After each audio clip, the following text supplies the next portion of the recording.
Bolsonaro deixa claro que pode fugir para não ser preso. Ah, mas escuta, eu vou lembrar aqui uma coisa que ele andou pedindo para o Alexandre. Será que o Alexandre vai dar depois disso? Ah, vamos lá, o que tem aí? Vai. Reinaldo Jair Bolsonaro voltou a dizer que é vítima de perseguição e não descarta se refugiar em uma embaixada caso seja condenado pelo Supremo Tribunal Federal. A declaração foi dada hoje em entrevista ao portal UOL. Ele disse o seguinte: a embaixada, pelo que eu vejo, é a história do mundo, né? Quem se vê perseguido pode ir para lá. Se eu devesse alguma coisa, estaria nos Estados Unidos, não teria voltado. Indagado sobre... Para um pouquinho, Arthur. Claro. Para um pouquinho. Bom, e por que foi para os Estados Unidos? Ficou lá? O relatório da PF já mostra, né? Porque mesmo lá, a articulação golpista continuava. Daqui a pouco vocês vão ver o Mauro Cid de lá dizendo a luta continua. Né? Se eu devesse alguma coisa, não. Você está devendo tudo. Né? Agora está aqui, falando que pode pedir para ir para uma embaixada. Siga aí.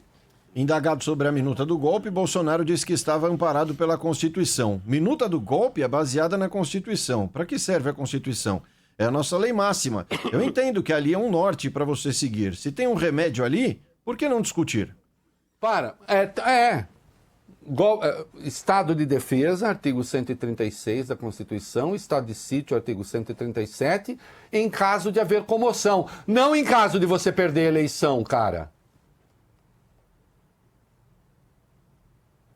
Tanto é que o Freire Gomes, comandante do Exército, ameaçou metê-lo em cana.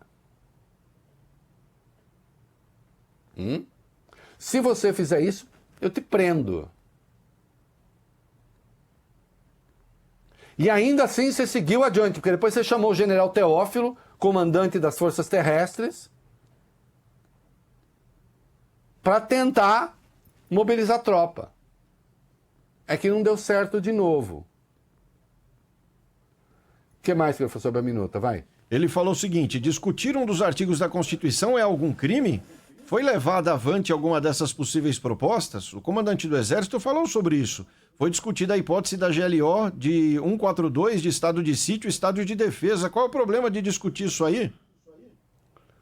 Bom, isso é uma confissão. Isso é uma confissão. Se a sua defesa está pedindo, se está fazendo uma espécie de, sei lá, redução de danos, não sei, mas isso é uma confissão. Não é? Porque lá atrás, quando se falava que ele está de cidadão, onde já se viu, agora está dizendo, de fato. Pensei, por que GLO? Onde estava a desordem no Brasil? A desordem que havia estava nos quartéis, ao lado dos quartéis. O que havia de desordem no Brasil era protagonizada pelos seus seguidores. Está aqui, está confessando, é um golpista. Não é? E por que confessa isso? Eu já disse, porque fica muito chato, fica ruim para ele ter que contestar dois comandantes militares, dois ex-comandantes militares. Que o Batista Júnior da Aeronáutica confirmou que ele apresentou as minutas do golpe, né? O Freire Gomes confirmou e o Batista Júnior disse, o Freire Gomes ameaçou prendê-lo. Aí que ele vai falar, eu não discuti? Discutiu. E tentou. E mesmo depois dos militares falarem que não, continuou a tentar. No dia 9 de dezembro, faz o discurso golpista para os seus seguidores no Palácio, mesmo dia em que recebeu o general Teófilo. E um dia depois de ter recebido o general Mário Fernandes no Palácio, que foi lá apresentar o plano golpista.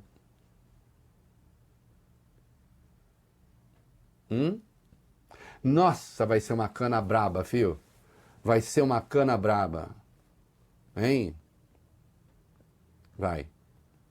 E aí é preciso ler a nova lei de progressão penal, né? Poderia, depois de cumprir 16%, mas no seu caso não. Como tem crimes graves aí de organização criminosa e não sei o que, vai ser pelo menos 25%.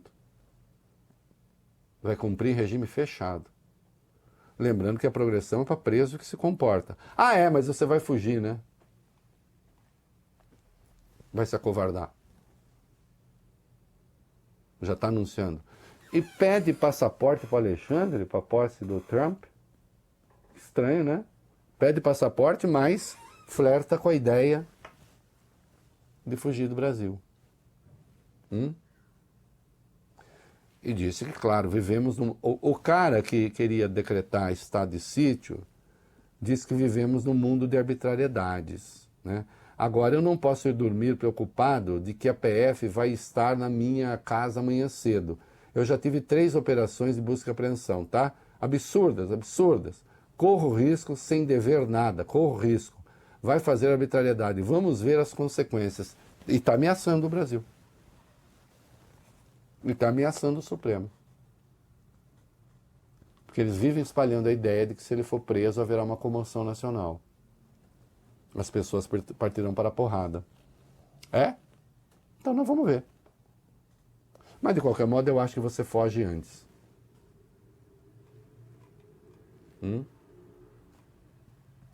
Aliás, teve uma coisa engraçada na entrevista, porque é claro que ele sempre negou que 64 tenha sido uma ditadura, né? Tem alguns idiotas que negam até hoje. Só que aí ele se traiu, né? Disse: o golpe de Estado não é o que o presidente quer. Ele tem que se articular com as Forças Armadas, com políticos, classe empresarial, como fizeram em 64. Ter recurso, tropa na rua. Ah. Golpe, então. Mas você tentou de outra maneira. Né? Uma maneira putista, uma outra forma de golpe. Um golpe em escala reduzida que pegue algumas pessoas centrais e possa provocar um grande estrago.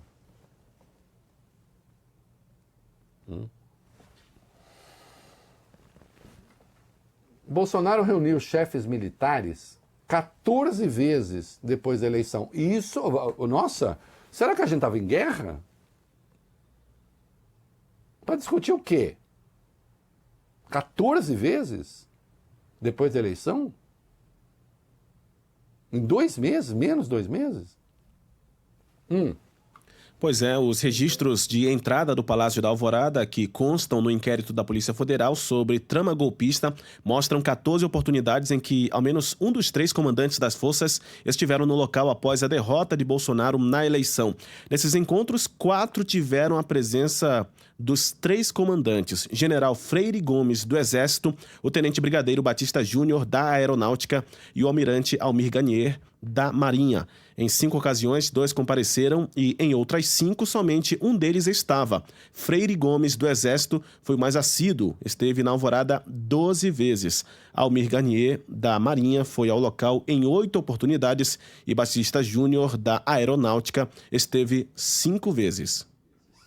Então, né? Certamente não estava discutindo as prioridades, sei lá, da defesa brasileira, né? Uma vez que ele já tinha parado de governar o Brasil. Porque depois da eleição ele parou. Depois da eleição nós ficamos sem governo. Ele se refugiou no Palácio da Alvorada. Eu até a época brinquei, Arthur, eu disse: não, isso em si não é um mal, porque tem gente que trabalhando a metade rende o dobro, né? E se não fizer nada, rende o quádruplo. Então o Bolsonaro, sem fazer nada, é um grande administrador. Se ele ficar sem tomar nenhuma decisão. Isso em si não era um mal. Mas acontece que parado ele não estava. Ele se ocupava de um golpe de Estado. E agora, covardemente, anuncia que pode se exilar. Eu acho engraçado que ele tenta colar a história dele, a história do Lula sempre, né?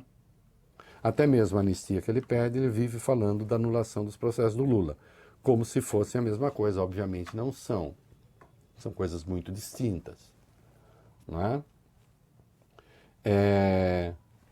Vejam o que aconteceu com o Lula. Foi condenado sem prova,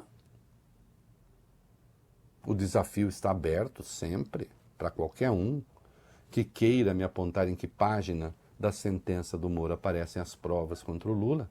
E ninguém topa o desafio, nem o Moro.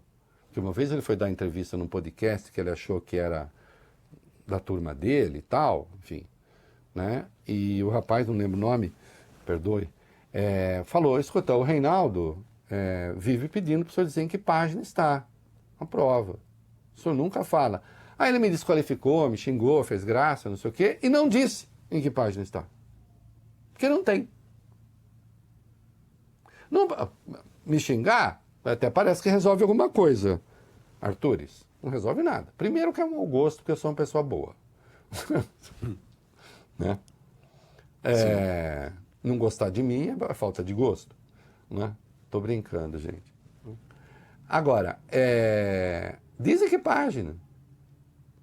Mas não dizem. Portanto, não tem prova. O Lula ficou 580 dias preso e recorreu à justiça para se livrar. A Dilma foi empichada, saiu e foi para casa. Houve alguma ameaça de alguma coisa? De rompimento, de bagunça? Nada, zero. O Lula teve a prisão decretada, foi para o sindicato em São Bernardo, mas foi para se entregar lá, porque foi lá que começou a carreira política dele, quis marcar um simbolismo. Só isso. Mas estava certo que ia se entregar. E ponto. Né? Não havia nenhuma dúvida a respeito disso. E ele sim, né? Foi preso, tornado inelegível, o que facilitou a eleição do Jair Bolsonaro. E, no entanto, todos lutaram dentro da lei. Bolsonaro é derrotado, tenta golpe de Estado. Como será processado e preso, então acena com a fuga. Vai dizer que não é a cara dele? É a cara dele. Né?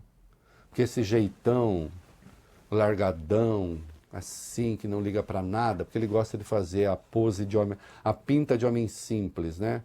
Calça tactel, camiseta de futebol, chinelão, assim, que não liga para muita coisa, come farofa, derruba, faz aqueles cafés da manhã escalafobéticos, com aquelas mesas horrorosas, tal, porque é um homem do povo.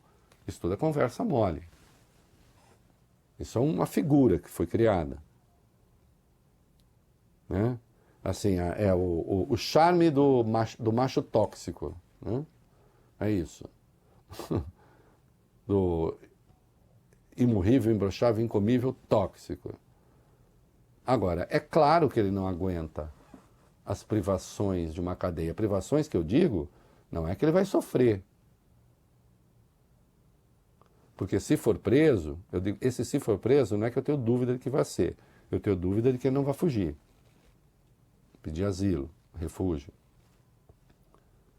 Mas se for preso, nós, a democracia, daremos a ele aquilo que ele não daria aos democratas. Condições adequadas de prisão. Porque eles não defendem direitos humanos para presos. Nós, os democratas, defendemos. E, portanto, quando for preso, se não fugir, vai ter respeitados todos os seus direitos.